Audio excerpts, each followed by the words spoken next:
200 million euros का investment और India में सेल्स को 2 सालों में 3 टाइम्स करके 700 मिलियन यूरोस तक ले जाने का टारगेट। ये कोई छोटा मोटा अनाउंसमेंट नहीं है। French auto tech giant value suddenly India के लिए इतने अग्रेसिव एक्सपेंशन प्लान्स क्यों बना रहा है और ये इंडिया के ईवी और ऑटो टेक इकोसिस्टम के लिए क्यों एक बड़ा डेवलपमेंट है। Hi everyone, मैं हूं Gauri and this is going to be the first story that we are going to cover today.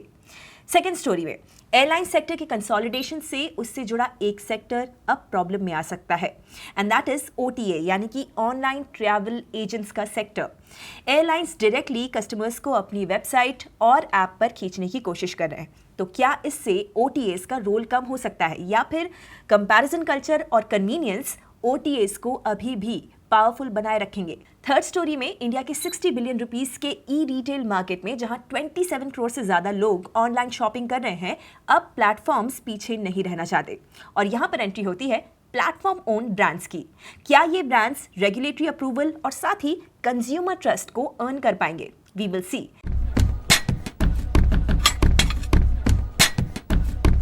पहली स्टोरी में French auto tech provider Valeo ने इंडिया में 200 मिलियन यूरोस का इन्वेस्टमेंट अनाउंस किया और इसको ग्लोबल कॉन्टेक्स्ट में समझना काफी ज्यादा इंपॉर्टेंट है।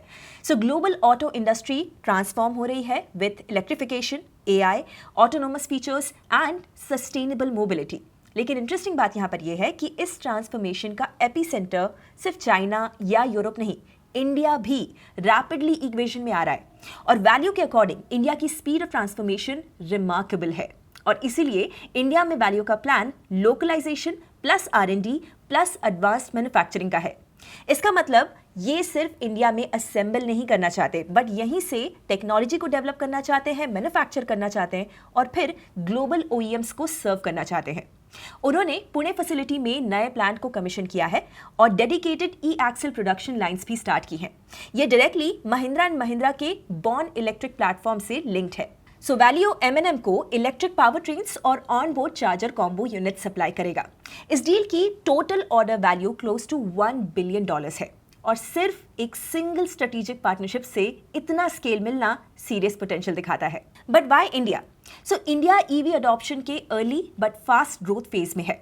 गवर्नमेंट पुश है, PLI स्कीम्स हैं और OEMs अग्रेसिवली EV प्लेटफॉर्म्स को लॉन्च कर रहे हैं। तो as a global supplier India में अर्ली स्ट्रॉन्ग पोजिशनिंग से लोकलाइजेशन के थ्रू कॉस्ट एडवांटेज मिल सकता है, large and price sensitive but scale heavy market में एक्सेस मिल सकता है और एक्सपोर्ट्स का बेस बनाने का चांस भी है। सो वैल्यू क्लियरली इंडिया को डोमेस्टिक मार्केट से बढ़कर एक फ्यूचर ग्लोबल हब की तरह देख रहा है। In India, I think it's the time for Valeo. We've been, as you said, we've been in India for 30 years. Next year, we're going to celebrate next year our 30 years of presence, and you know we are a company that will grow very much in the years to come.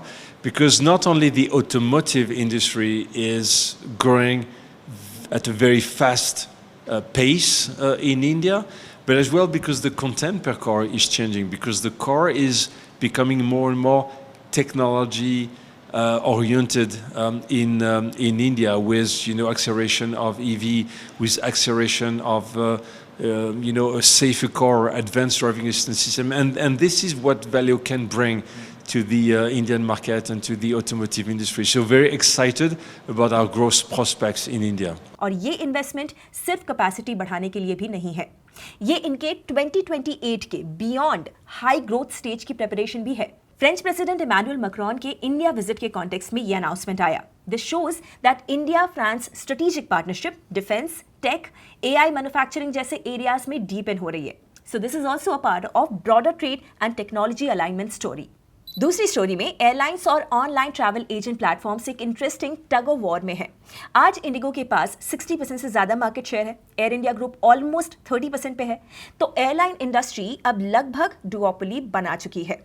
इसके चलते airlines versus OTA यानी कि online travel agency का power dynamics change हो गया है।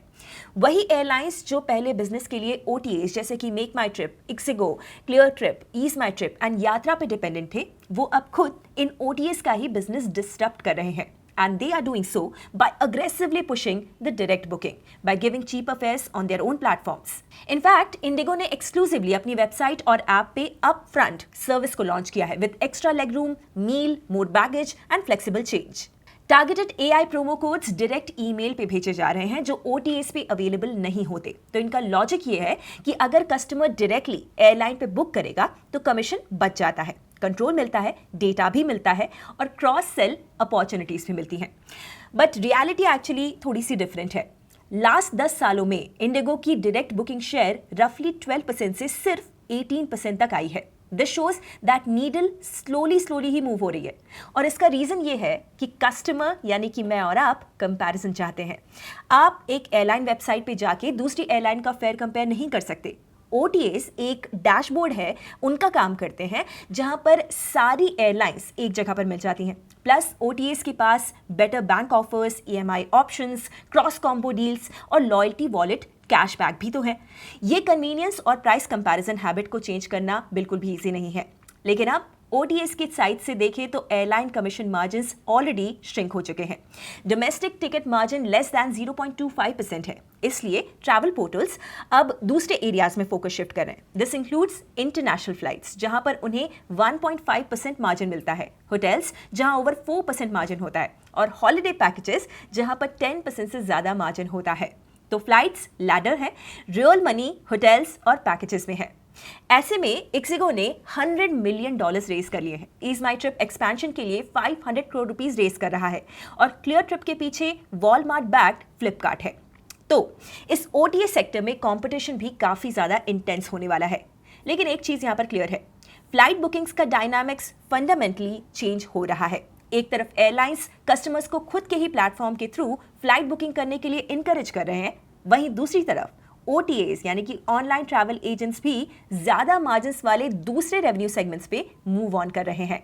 तीसरी story में इंडिया के बड़े ई-कॉमर्स प्लेटफॉर्म्स, चाहे वो ब्यूटी हो, फैशन हो, इलेक्ट्रॉनिक्स हो, ये सब अब सिर्फ मार्केट प्लेस नहीं रहे, वो खुद ब्रांड ओनर्स बन चुके हैं। मतलब वो रेफरी भी हैं और प्लेयर भी। Take Nykaa for example. So Nykaa ने अपना हाउस ऑफ ब्रांड्स एम्पायर खुद बिल्ड किया है और कंपनी डिस्क्लोजर्स के अकॉर्डिंग इनके ओन्ड कस्टमर ब्रांड्स का GMV या फिर gross merchandise value run rate FY25 में अराउंड 2100 करोड़ रुपए तक पहुंच गया है। और नायका अकेला नहीं है, मिंत्रा के भी HRX, अनोक, रोडस्टर और मस्तन हार्बर जैसे प्राइवेट लेबल्स अग्रेसिवली पुश किए जा रहे हैं। सिमिलरली फ्लिपकार्ट के मार्क्यू और बिलियन, Amazon के सोलिमो, विडाका और Amazon एसेंशियल्स भी उनके रिस्पेक्टिव प्राइवेट लेबल्स हैं।